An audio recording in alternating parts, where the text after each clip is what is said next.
This is the semi-long awaited video on how I became a business analyst in tech, technically, with no IT related degree, with no IT related experience, and with literally no plan as well. But the plan part, I'll explain. I had some leverage there. Once upon a time, I used to work in audit, and there's a long history of it on this channel. There's lots of Big Four diaries, vlogs, there's a lot of videos on how I actually got into audit itself. I made the change over into technology consulting and landed a role as a business analyst. Most importantly, not a data analyst. I've concluded that there were 4 steps that I took to get here. I have written them down, so let's talk about them.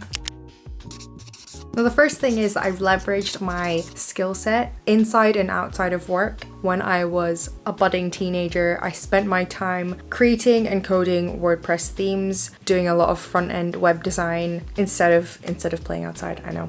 And that kind of led me to, starting my blog, eventually starting this channel. But most importantly, I kept those skill sets going because I kept my blog all these years. So I always had this vague interest in web design and coding in that creative part. And I'd inquired a few times during my audit role as to whether there was a way to combine this. Not many people in audit were able to help me because of their lack of knowledge within this kind of industry anyway. And eventually I got told to speak to someone who worked in the digital arm of the Big Four that I was at. And it just so happened that they had a bunch of people in their team that were building the skill set that I was very interested in, but I didn't realize it because I hadn't done enough research. There just wasn't that much overlap between audit and tech consulting in the smaller regional firms for the Big Four firm that I worked at. And the whole point of me telling you this saga about my blog and the things I was doing when I was 13 is that if it weren't for those things that I was doing when I was 13, if it weren't for the WordPress themes I'd created, I wouldn't have known that that was an area of work that I could do, and I wouldn't have asked the questions in the first place, because it's the questions I asked that led me to talking to the people that I spoke to. And so when I spoke to these people, I was able to leverage the fact that I had a continuous awareness of web design, coding, and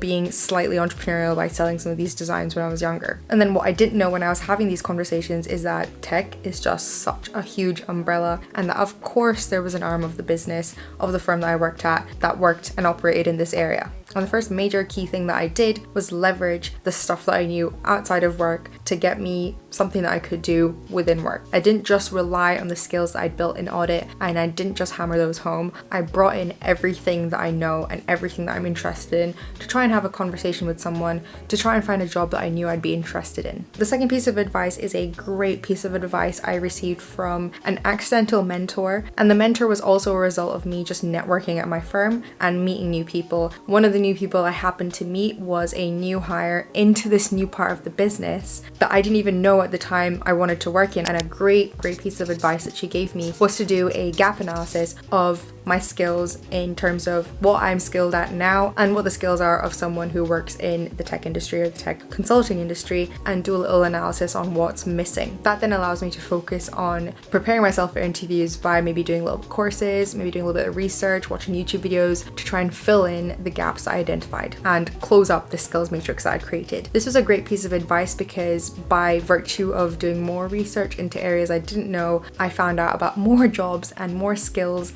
that I could build, and also more areas of interest for me personally that I could look into once I kind of got a role in the tech side of the business. Doing the skills matrix and this gap analysis really helped with the point of me having no experience in IT, because it really allowed me to build a really good awareness of not only the skills I'd need and the skills I'm lacking, but how the skills I have or had at the time were transferable in their own way. Understanding my own skill set and how I could leverage and mold the skills I already had, because not a lot of them were strictly finance specific, was really important to me actually then transferring into a brand new role.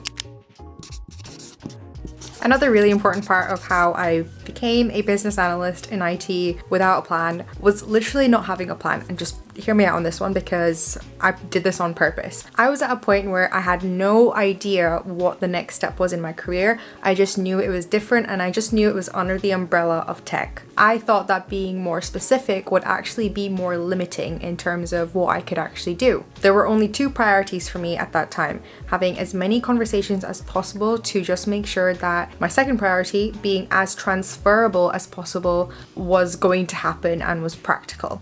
Something that was really important to me at that time was being able to make a horizontal move without losing years of experience or skills, or importantly, because I was making like an inter-firm transition, I didn't want to lose or be behind on the promotional journey as well. I didn't want to take a step back. I just wanted to kind of move horizontally. That perspective didn't limit me in any way from roles, and it meant that I didn't have to sacrifice any experience that I'd already built up, because in my opinion, the first 3 years, especially in a grad scheme, you're not doing that much of a specific role and a lot of your experience is transferable. So I just wanted to maintain that.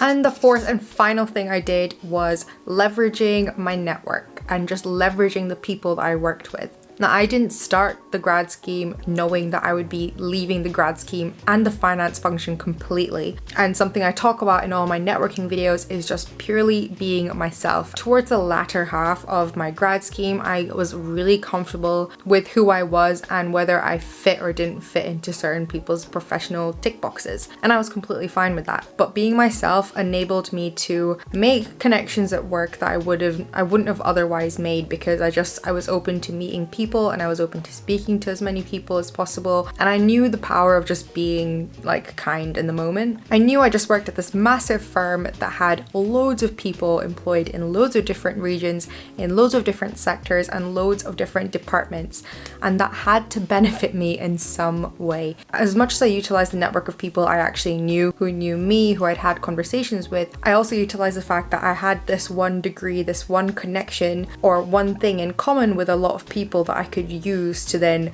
break the ice. Hey, we work at this firm together. I have an interest in this area. Can we talk about it? And I have already made networking videos about how these conversations were not so one-sided and they were authentic as well, but I just leveraged it and used it to my advantage without disadvantaging the other person, of course. But that is how I became a business analyst with no IT background, no IT degree, and no plan. And I've now been working in the industry for about 13, 14 months, building the experience without the degree and the plan still. If you're looking to work in this industry, I've got a couple of vlogs about what I have done in my role so far. And if you're also currently working in audit and want a bit more information about how I left the role, I've also made this video here. So thank you for watching this video, and I'll see you in the next one.